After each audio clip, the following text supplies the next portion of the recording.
IIT జేఈలో మంచి rank రానటువంటి విద్యార్థులకు బెస్ట్ ఆప్షన్ సిఎస్ఈఎంఏ కోర్సులు అడ్మిషన్స్ జరుగుతున్నవి. భద్రాద్రి కొత్తగూడెం జిల్లాలో అత్యంత దారుణమైనటువంటి సంఘటన జరిగింది.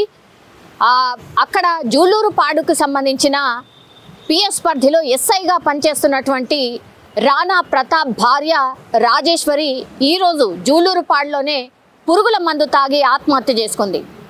ఎందుకు అనంటే పూర్తిగా ఇప్పుడు రాజేశ్వరికి సంబంధించిన బంధువులు వాళ్ళు ఒకటే చెప్తున్నారు, మా అమ్మాయిని వేధించారు, అత్తామామల వేధింపుల వల్లే మా అమ్మాయి చనిపోయింది అన్నటువంటి మాట చెప్తున్నారు. పెద్ద ఎత్తున కుటుంబ సభ్యులు అందరూ కూడా చేరుకున్నారు.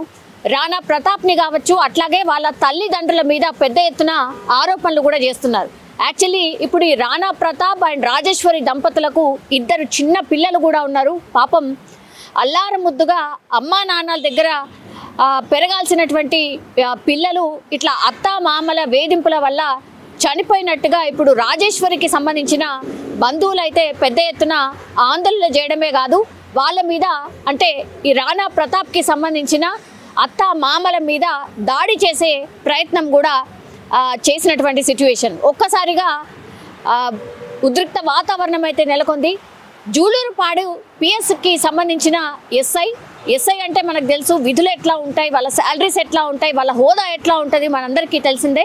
సో ఒక మంచి ఫ్యామిలీ, అతను కూడా మంచిగానే భార్యా పిల్లల్ని చూసుకున్నట్టుగా ఉన్నటువంటి సిచ్యువేషన్. కానీ ఇప్పుడు ఈ ఎస్ఐకి వేరే ప్రాంతానికి ట్రాన్స్ఫర్ అయింది. అంటే వీళ్ళందరూ ఉమ్మడి కుటుంబంగా ఉంటున్నారు. అంటే రాణా ప్రతాప్కి సంబంధించిన అమ్మా నాన్నతో పాటు అంటే అత్తా మామలతో పాటు రాజేశ్వరి అండ్ ఆ తర్వాత రాణా ప్రతాప్ ఉంటున్నటువంటి పరిస్థితి. కానీ ఆయనకు వేరే చోటికి ట్రాన్స్ఫర్ అయింది. అప్పుడు రాజేశ్వరి అంటే ఇప్పుడు రాణా ప్రతాప్ వాళ్ళ భార్య ఒకటే చెప్పింది, దయచేసి మనం వేరుగా ఉందాం, మీ అమ్మా నాన్న వద్దు, మనం వేరుగా ఉందాము, వాళ్ళని తీసుకురాకు, వాళ్ళు ఇక్కడే ఉండని, మనం ఇప్పుడు నీకు ట్రాన్స్ఫర్ అయిన చోటికి వెళ్దామన్నప్పుడు రాణా ప్రతాప్ దానికి ఒప్పుకోలేదు. ఖచ్చితంగా వాళ్ళు కూడా మనతో పాటు ఉండాల్సిందే, మనతో పాటే ఉంటారు అని చెప్పడంతో మనస్తాపం చెంది ఇప్పుడు రాజేశ్వరి చనిపోయింది పురుగుల మందు తాగి. సో వీళ్ళ వేధింపుల వల్లనే చనిపోయింది అని ఇప్పుడు మృతురాలి బంధువులు అయితే పెద్ద ఎత్తున ఆందోళన చేస్తున్నటువంటి పరిస్థితి. మనకు తెలుసు కదా, సమాజంలో అత్తమామలు వీళ్ళందరినీ కూడా అసలు కోడళ్ళు చాలా చిన్న రీజన్స్ కోసము అటు అత్తమామలు అనుకోండి, లేకపోతే ఇప్పుడు పెళ్లి చేసుకొని ఎవరైతే అమ్మాయి వస్తుందో ఆమెని కంఫర్ట్గా వాళ్ళు చూడకపోవడం. కాబట్టి ఇరు పక్షాల వైపు నుంచి ఈ ఫ్యామిలీలో ఏం జరిగిందో ఏంటో తెలియదు, కానీ ఆమెకు ఇష్టం లేదు వాళ్ళ అత్తామామతోని ఉండడం. కానీ ఇప్పుడు ఈ ఎస్ఐ ఎవరైతే ఉన్నారో ఖచ్చితంగా మా అమ్మా నాన్నతోనే ఉండాలి అని పట్టుబడంతో ఈ ఇద్దరి మధ్య క్లాషెస్ వచ్చి ఆ తర్వాత ఇదే విషయాన్ని వాళ్ళ తల్లిదండ్రులకు కూడా చెప్పినప్పుడు కూడా వాళ్ళు కూడా ఒప్పుకోకపోవడం. సో పెద్ద ఎత్తున ఇంట్లో గొడవలు జరగడం, దీంతో మనస్తాపానికి గురై ఇప్పుడు రాజేశ్వరి ఎస్ఐ భార్య పురుగుల మందు తాగి జూలూరుపాడులో చనిపోయినటువంటి పరిస్థితి. ఒక్కసారిగా ఈ మార్చురీ దగ్గర ఎప్పుడైతే ఈమె డెడ్ బాడీని తీసుకువెళ్లారో పెద్ద ఎత్తున ఈ అమ్మాయి తరఫున బంధువులు చేరుకున్నారు. అత్తమామలు అట్లాగే ఈ ఎస్ఐ మీద కూడా దాడి చేసే ప్రయత్నం కూడా జరిగింది.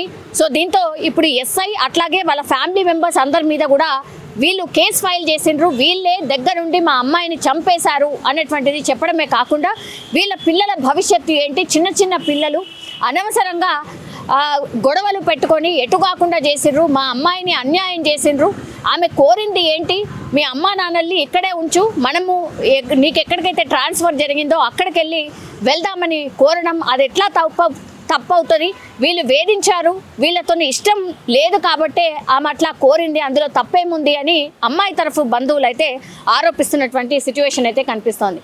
కానీ ఇన్ జనరల్ ఈ సమాజంలో ఏం జరుగుతుందో మనకు తెలిసిందే.